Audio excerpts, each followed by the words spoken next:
Here we are with God's... Oh, I said we were going to do implications, didn't I? Let's do those quickly of the last session, and then we'll jump to God's pleasure in all of creation. Some implications. God is not easy to understand in His complexity, but He is all we need in our trials. He has sovereign control so that nothing is meaningless. That Genesis 50:20, you meant it for evil, God meant it for good. Nothing is meaningless to those who believe in the sovereignty of God. We have our problems. We struggle with why God would ordain this or that. But if you take God out of the picture and then try to deal with the horrors in your life, life becomes absurd.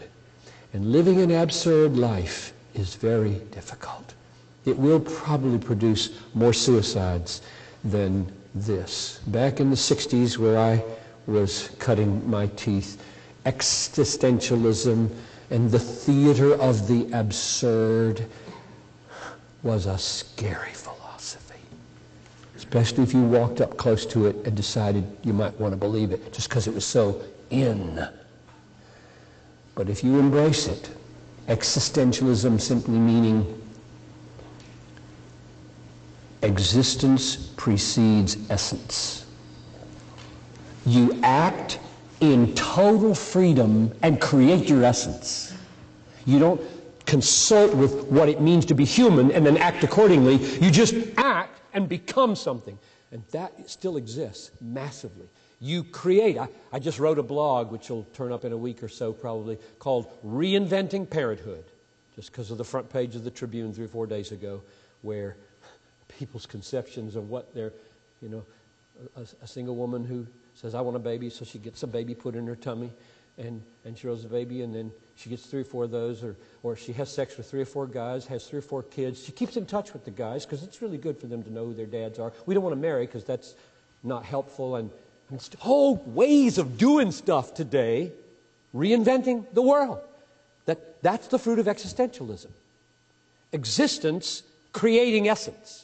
You don't start with God defines an essence. I know who I am under God, and I live my life in obedience to my essence as God defines it, and find freedom in being what He made me to be. That's totally not existentialism. It's scary to live in an absurd world where your essence is evolutionary. What we're teaching our kids in school with regard to naturalistic evolution. I went to a mainline Protestant liberal church 3 weeks ago. So I'm on writing leave. I went to about 7 different churches. And I'm going to make my annual foray into the world of mainline liberal Protestantism. Huge building, full of well-to-do people, glass windows, mammoth organ, huge choir, and all the language still preserved. And they don't believe it. My wife and I went there a couple of years ago, and the pastor said, when he read the story of Jesus walking on the water, he said, now, when I was a child, I used to believe these things. That these were literal, but we know, this is the way he's talking in the pulpit, we know better than that now. And they demythologize it and draw some spiritual truth out of what it means to be strong and overcome obstacles and whatnot. And there was a children's choir.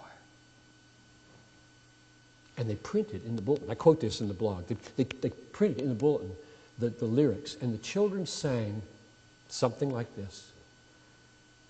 Whales and turtles, people and giraffes, all lives are equal.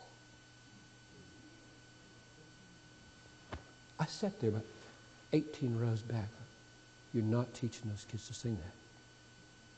You're not telling them that people and giraffes are equal. I was driving up here today. Did you turn on NPR this morning? This is about an hour ago. I was driving up here, and they're talking about talking to plants. I mean, they were serious. I thought, laugh, please laugh. This is a routine. And it wasn't. Now, I know, play music around plants and talk to plants, they might grow differently. But this guy said, I'm not sure whether they're understanding. I mean, I can scientifically grasp vibrations affecting a plant. I can get that. But you telling me you actually are contemplating the possibility that Narnia is real. The trees talk. That's where we are. A world in which God doesn't exist and we are the product of evolution like giraffes and whales and turtles. And so let's be religious and have all life be sacred. You don't want to go there, because when your grandmother is cut down or your husband and wife is taken out of the way or you get cancer, there's not a lot of comfort there. That's absurd. God is merciful in all His severity and near the brokenhearted. The Lord is near the brokenhearted and saves the crushed in spirit. I used that text this morning when I was at the hospital too. God will win in the end, and nothing will have been suffered in vain. If you've left any house or brother or sister or mother or father or children or land for His name's sake, you receive back 100-fold, and in the age to come, eternal life. Okay. Pause. Switch. Number 4, God's pleasure in all of creation.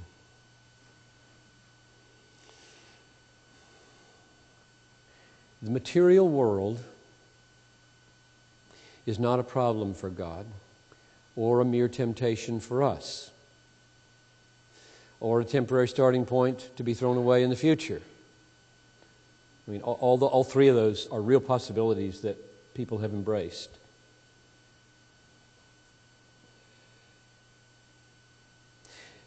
God made it. And when I say material world, I mean everything that relates to our five senses. Everything. Everything that's not God and not mere spirit. God made it and said 6 times He saw what He had made and it was good. He plans for the created world to be renewed and eternal. So at Bethlehem, and I know lots of you are not from Bethlehem, and that's great, but at our churches, let's not be guilty of what several writers who have just recently written and accused us of, and perhaps partly rightly, of thinking in our future merely in terms of a disembodied heaven. When I was with the family of Les, who passed away yesterday, 3 days ago, while he was still alive, they said, "Now, show us in the Bible what it will be like for him in a few days. Not after the resurrection, but in a few days." So I took them to Philippians 1. To die is gain. I do not know which I shall choose, whether to stay and be with you is more necessary for ministry, but I would rather go to be with Christ, because that is far better. So I said to them, it will be with Christ and it will be far better. Those 2 things I know. Then I took them to 2 Corinthians 5, where it says, while we are at home in the body, we are away from the Lord. I would rather be away from the body and at home with the Lord. So I said, thirdly, it's like going home. It's homecoming to be with the Lord. So between the death, when our bodies lie in the ground, and the resurrection, when we are given our new bodies, there is this season, and it's not sleep. So many talk about soul sleep. It's conscious, sweet, powerful, deep, glorious, sinless fellowship with Jesus. I get that word sinless from Hebrews 12. The spirits of just men made whole. That'd be a 4th thing you could say about that.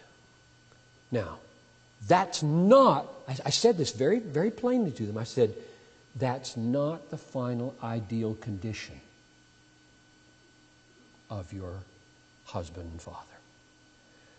Ideal would be to have his body back. God didn't make you to be a disembodied spirit. We're not Platonists who think the body is bad. And the sooner we can get rid of it, the better.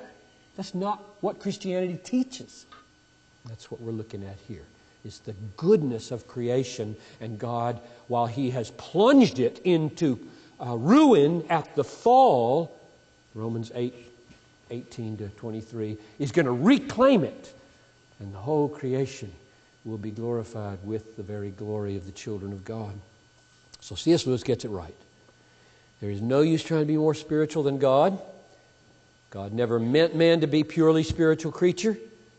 That is why He uses material things like bread and wine to put the new life into us.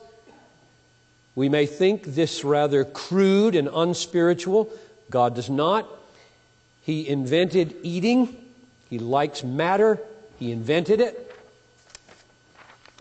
I know some muddle-headed Christians have talked as if Christianity thought that sex or the body or pleasure were bad in themselves, but they were wrong.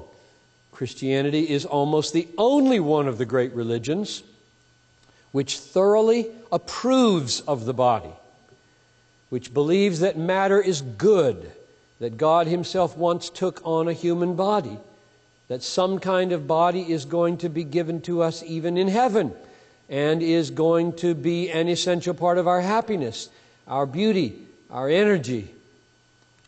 And that's the name of the book. And I'm sorry I didn't give you the page, but it came from the first book of Edwards that Lewis, that I ever read, Mere Christianity. So, statement, the body, material world is good. Now, here's a text to put underneath Lewis, because Lewis is not authoritative. The Bible is. And here's the Bible. Now, the Spirit expressly says that in the latter times, some will depart from the faith. Now, we expect something really gross maybe coming. They'll depart from the faith by devoting themselves to deceitful spirits and teachings of demons. This is amazing. Demons. Teachings of demons. So what do the demons teach? Through the insincerity of liars whose consciences are seared, who forbid marriage. Why would they do that? Well, because sex is dirty. Bodies are to be, restrained and just limited. And don't do all that. Forbid marriage. Require abstinence from food. So now you got food and you got sex. Forbidden. That's demonic. That's pretty strong words. It's demonic. I wonder if there's a connection there between what Paul says here and what he says in 1 Corinthians 7, where he says to the husband and wife, do not come apart from each other except by mutual agreement for prayer, then quickly come back together, lest what? The devil tempt you. Not having sex in marriage is to play with the devil.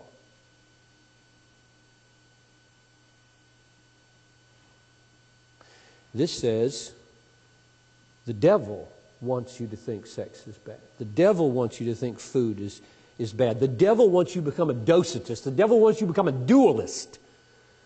There's God, there's spirit, there's angels, all good, all glorious, then there's creation. Stuff. Bodies. That's dangerous. That's bad. That's demonic talk. God created them, on the other hand, to be received with thanksgiving by those who believe and know the truth. Now, you could say this in some really striking ways. Okay, so the airwaves, the movies, the internet, just full of illicit sex. Pornography, people taking their clothes off. Blog after blog of people taking their clothes off, I presume, because I stumbled onto one time. I was so embarrassed. I was at my son's blog. I've never looked at pornography on the internet. It's not one of my big struggles. I mean, I struggle with the desire, but I've never gone there. I've never punched around. I was one time looking at Carson's blog while he was in Scotland, and I didn't realize that at the top there's this little thing that says next blog. I thought that meant his next blog. It didn't. It just meant the next one in WordPress or whatever. And I went there and, I said, what? What are you doing? Click that off there. So we know why the body has such a bad reputation, because what people do with it, right? Movies, they're always taking their clothes off. They're always talking about stuff. We have to be so vigilant today over our eyes and the entertainment, and the movies and the television. Good night. I don't even have a television. And one of the reasons I haven't had a television ever since I've been married, which is 40 years, except for 3 years in Germany because it was so helpful learning German, is because I'm a weakling. I'm addictive. I'd just watch it if I had it. And so on vacation, when I turn the TV on, I say, I'm glad we don't have one of these, because just the ads are so titillating and fill my mind with so many sexual innuendo and thought that I thought, how does anybody walk with Christ if they have a television? So there. All of you folks, how do you do that? You're just most wonderfully strong. I'm not. So I have to protect myself. So I understand why people would be demonic and say the body's bad. But that's not God's idea. Receive food and marriage, food and sex here, with thanksgiving.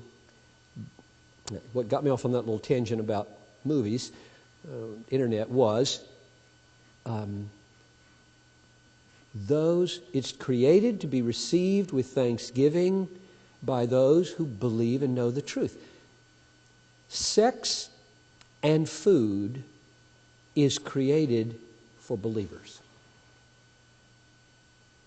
Everybody else is a prostitute. Every unbeliever who is enjoying their food without giving thanks is a prostitute. They're taking what God gave and said, this is my gift to you. It's very precious. It's very real. I'm giving it to you. And the reason I'm giving it to you is so something about myself, so that you would feel in this pizza or steak love for me, gratitude to me. This should be an act of worship. Isn't that what that says?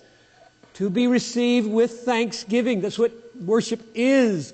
As you eat, not just at the beginning, thank you, Lord, for this food. In Jesus' name, amen. No, it's just every bite. God, you're good. You're so good. You're so kind that I can chew. I was sitting with Talitha the other day. Things hit me like this sometimes. I'm chewing. I forget what we were eating. Somebody gave us something, maybe spaghetti. I said, think of it, Talitha. When was the last time you bit your tongue? You haven't bit your tongue for months. Do you realize that you're chewing 3 or 4 times a day, hundreds of times, and your teeth are coming down way harder than you think they are? Because if your tongue gets under those teeth, it really hurts when it comes down. And right now, your tongue is in there maneuvering this spaghetti under your teeth at a microscopic closeness. And you're not even thinking about it, and you almost never bite your tongue as this tongue maneuvers that food under these grinders. And it's never coming down on your tongue. How in the world does that happen? I was just blown away. So there's something to be thankful for. I mean, what if you had to think about moving your tongue to make sure it just got close enough to push the spaghetti under your teeth, but not so close that it would get bitten on? If you had to think about that every single time, and then you'd make mistakes every 10th or 8th time, and it would hurt, and eating would stop being fun or enjoyable.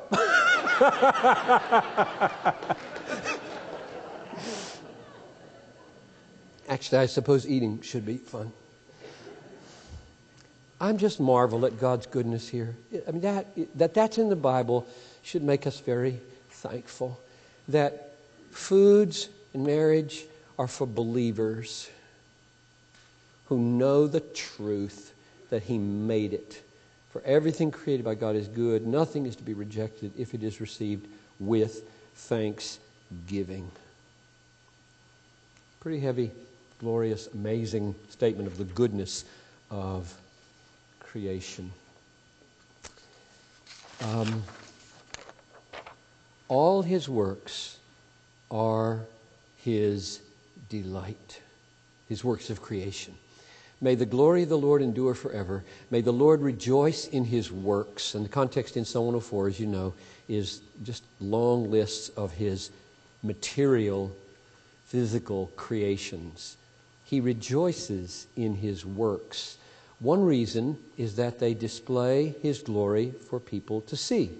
Psalm 19, the heavens, that means the planets and the sun and the moon, stars, declare the glory of God. And the sky above proclaims His handiwork.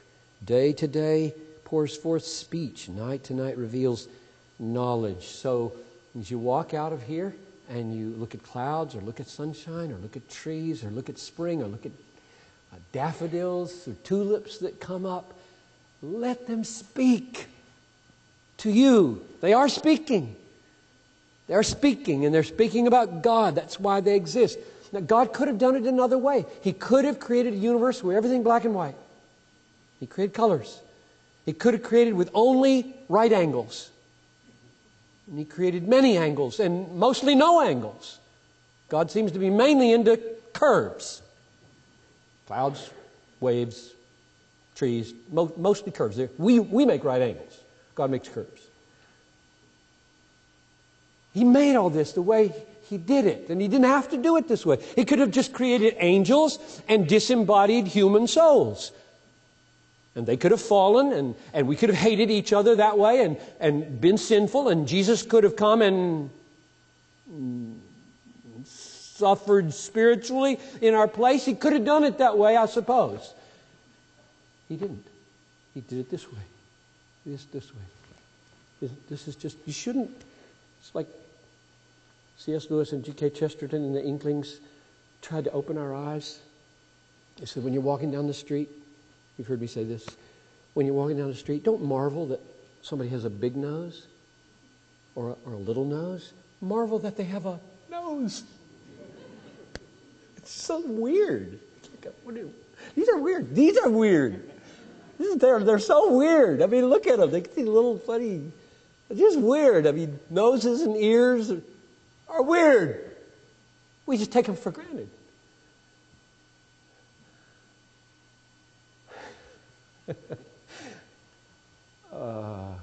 What was the name of that program? 40 years ago. Twilight Zone. Raise your hand if you've ever heard of the Twilight Zone. Oh, I thought it was, why have you heard of the Twilight Zone if you're under 40? So Rod Serling wrote all these stories, and the one I remember is of the whole story is you don't see anybody's faces.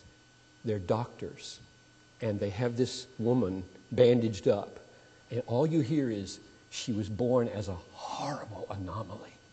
Just horrible. And they've done surgery in the hopes that they might help her.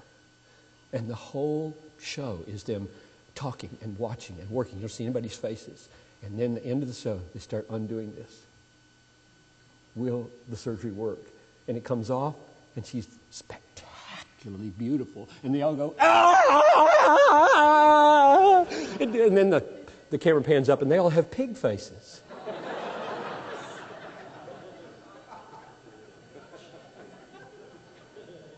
I never forgot that, obviously.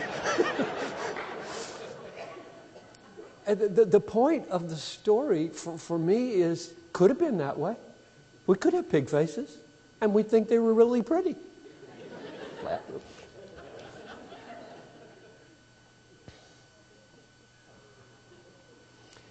His handiwork, telling the glory of God. So here's the blog from yesterday. Atheists miss the joy. If you look at sunsets and sunrises, I don't know if you can see this. I just copied this off the internet last night. If you look at sunsets and sunrises without knowing that God is painting them then and there, you'll miss the point. Sunsets and sunrises do not just happen. God does them. You make the going out of the morning and the evening to shout for joy. You make them shout for joy. So what are they so happy about?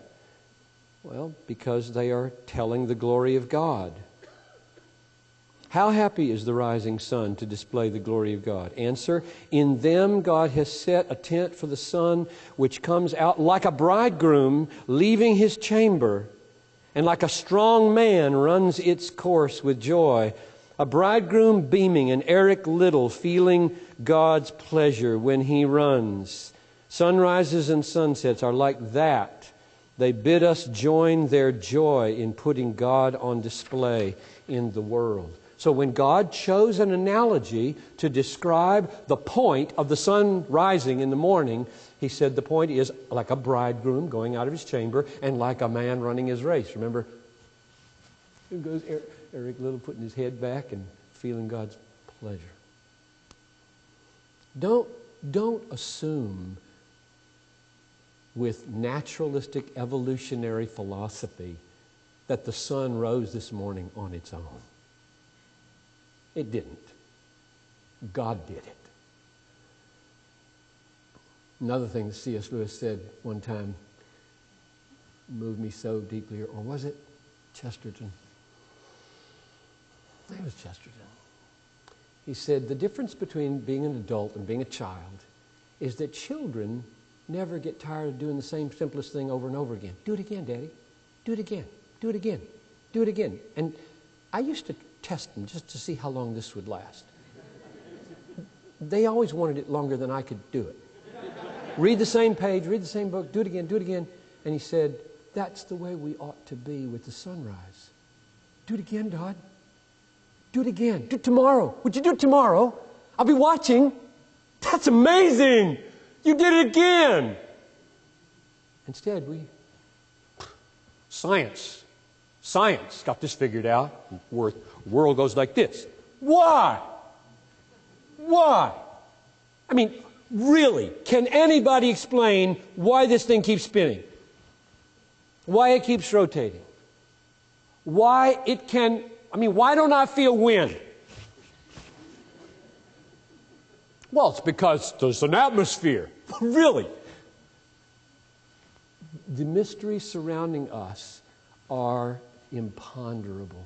We should be filled with awe and wonder and worship in this world all day long if we had eyes to see and we were more childlike.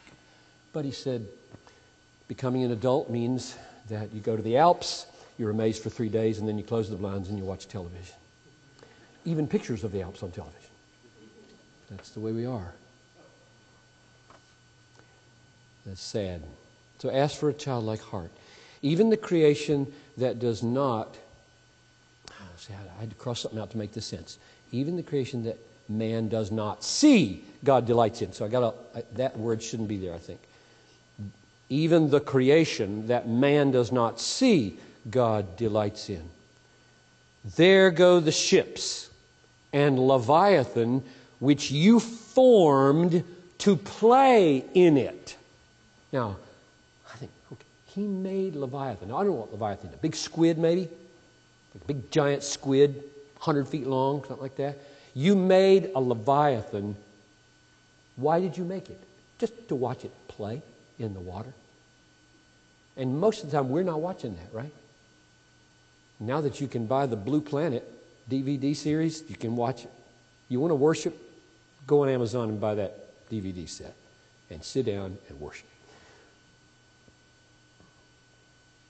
There was a poem written by one of the Romantic poets, Wordsworth maybe, about the flower that blooms to flourish unseen. You think of it. Think of the millions of beauties in the world nobody sees except God and the angels maybe. And he did that. He just lavishes hills and mountains and valleys with flowers and colors that nobody is there to enjoy except him, delighting in the display of his own excellence. O Lord, how manifold are your works. In wisdom you have made them all. The earth is full of your creatures. So God sees his wisdom, and where we can, we should see his wisdom and marvel at him. Now, here are some problem passages. Here I am telling you that creation is good, sex is good, food is good, it's good to look at sunrises and sunsets. All material things are good. Use them as acts of worship to enjoy God and delight in them. And then you run into texts like this. Whom have I in heaven but you, and there is nothing on earth that I desire besides you. My flesh and my heart may fail, but God is the strength of my heart and my portion forever. Or Psalm 27:4. One thing have I asked of the Lord, and that will I seek after, that I may dwell in the house of the Lord all the days of my life, to gaze upon the beauty of the Lord and inquire in his temple. One thing have I asked, that will I seek after. Not food, not sex, not sunrises, but to dwell in the house of the Lord and to gaze upon the beauty of the Lord. So a text like these look like they are considering creation as temptations to idolatry. And all of creation is a temptation to idolatry. I wrote another blog a few weeks ago. What I do with the blog is if I get an idea and an insight, I throw it out there. So the other one was, does, when you pray, lead us not into temptation? Are you saying God leads you into temptation if you don't pray that? Because the Bible says he doesn't tempt anyone, James 1:13. God doesn't tempt anyone. He's not tempted. And one of the insights I had as I was pondering through that over these years is every minute of every day, God is putting us before temptation. Everything is temptation. Not, oh, I don't want to go there because I'll be tempted. You're being tempted right now, where you are. But what that means is there are things right now, there are thoughts you can have, decisions you can make, feelings you can have, which are good or bad. They'll go either way, right now. And therefore you are before a fork in the road at every moment. And this way, yielding to the temptation to do wrong. This way, going the right way. So God, if God runs your life, the plans of a man are in his head. God designs his footsteps. Therefore, God is leading you through life, and all the temptations that you experience are from him. But you don't have to go into them. A temptation can be understood as an objective possibility there. The devil tempted Jesus in the wilderness. It's not a sin to be tempted objectively. Jesus didn't sin when Satan said, just jump off the temple. Eat this bread. Turn this stone to bread. That's not sin to be told to do that by the devil. So when Jesus was praying, Father, lead me not into temptation, he didn't mean, don't take me to the wilderness to be tempted. He meant, When by your providence and your good purposes I find myself face to face with the devil tempting me, don't let me go in there. So, we're being tempted by the rising sun and by pizza and sex, in or outside marriage, all the time. What I think this means, there is nothing on earth that I desire besides you, is this. I think if you went to David here, or whoever, I can't remember who wrote this, and say to the psalmist, did you mean you can't enjoy your supper tonight? Did you mean that if your wife goes on a trip and you start having strong desires for her body, that's sin? Do you mean that? I think he said, no. I didn't mean that. What I mean is that in those physical pleasures, you should find God supremely pleasurable. Find God in and through them. They should become a means to your worship. God ordained that we worship Him through means. I wrote down, you can't read that. See, I wrote myself a note. And that note says, Psalm 40, verse 16, and Psalm 70, verse 4, may those who love your salvation say continually, you know what it says? Great is the Lord. Did you ever stop and think about that? May those who love your salvation. Now, what's salvation? Salvation is my sins are forgiven. I get out of hell. I get into heaven. I'm restored to the people of God. Infinite pleasures await me on a new heavens and a new earth. And what should you say about all that? Great is salvation. Great is the new heavens and the new earth. Great is a healed body with no depression anymore. Great is restoration with friends. Great is forgiveness of sins. Great is escape from hell. Great is entrance into heaven. No! It's not wrong to say that. This is not what it says. It says, let those who love thy salvation say continually, great is the Lord. Why? Because He does all those things to show Himself. That's why I say we're always being tempted to idolatry. Preaching could be my idol, could it not? Teaching could be my idol. Study and book writing could be my idol. Growing a church could be my idol. Keeping myself physically fit could be my idol. My daughter could be my idol. The sunrise, poetry, living in the city. I am constantly beset with temptations to value things more than God.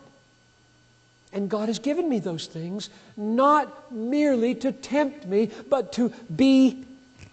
You remember the analogy I've used before? C.S. Lewis, it's got an essay called The Light in the Barn or something like that. And you open the door of a barn. You ever done this? And the barn is got slats in the side, and it's a bright sunny day outside. You open the door of the barn, it's dark in there, but through the slats comes a beam of light. And as you're standing beside the beam, you can see the dust motes flying in it. You've seen this in your bedroom. Maybe you realize how dirty the air is, right? I woke up some morning, I was like, I've been breathing this all night? This is awful. Because there's a light beam shining. You see floating in the little light beam all these little specks. So you're watching it, and that's the way most people look at the world. And they love it. It's their idol. The beam, it's just beautiful. I love the beam. It's just, I love the beam. I'll write poetry about the beam. I'll buy the beam. I'll surround myself with beams. This is the created world. And Lewis says, then you walk over into the beam and look up the beam through the crack into the bright sun. And that's God.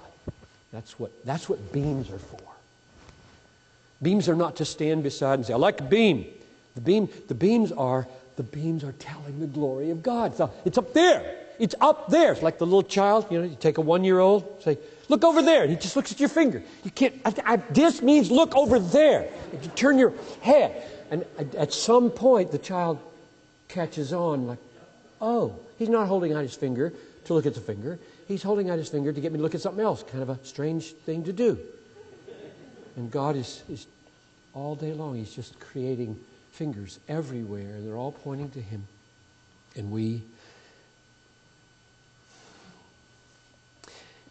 I gave you this sentence before, Augustine, so helpful to me. He loves you too little. Talking to God now, he's praying.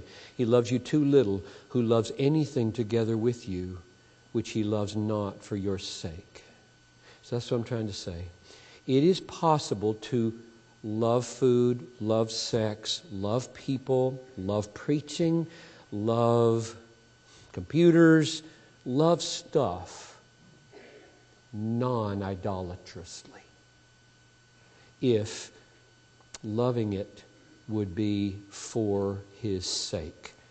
And I take that to mean I give you this so that you would receive it with thanksgiving and with the blessing to me and with seeing much of me in it, so that I am really, in every one of your earthly pleasures, they are all pleasures ultimately running up the beam in me.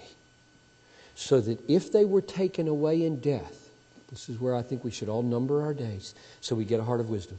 If God this afternoon took all those material pleasures away from you by taking your life and putting you in heaven, that would be gain, because you'd be right up the beam, and the origin of the beam, who is so full of goodness and everything that we love here in its infinite fullness, we are going to enjoy in Him.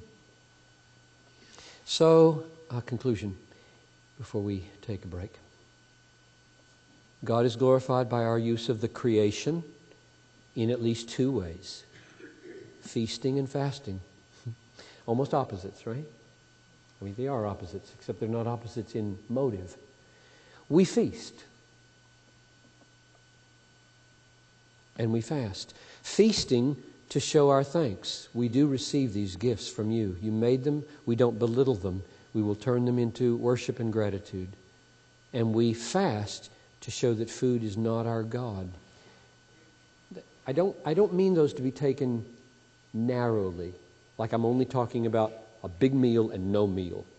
I'm talking about a lifestyle of rich enjoyment of the world and a lifestyle of self-denial. And they're not opposites.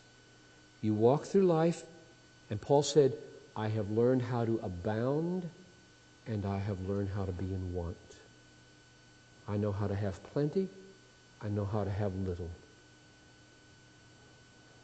In all things, I can do all things through Him who strengthens me. I can feast, and I can fast, because He is my supreme value. And sometimes I enjoy Him through eating, and sometimes I enjoy Him through saying to Him, you're more important to me than eating.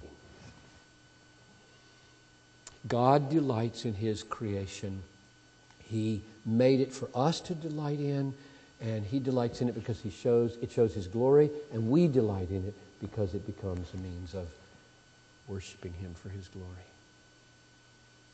Amen.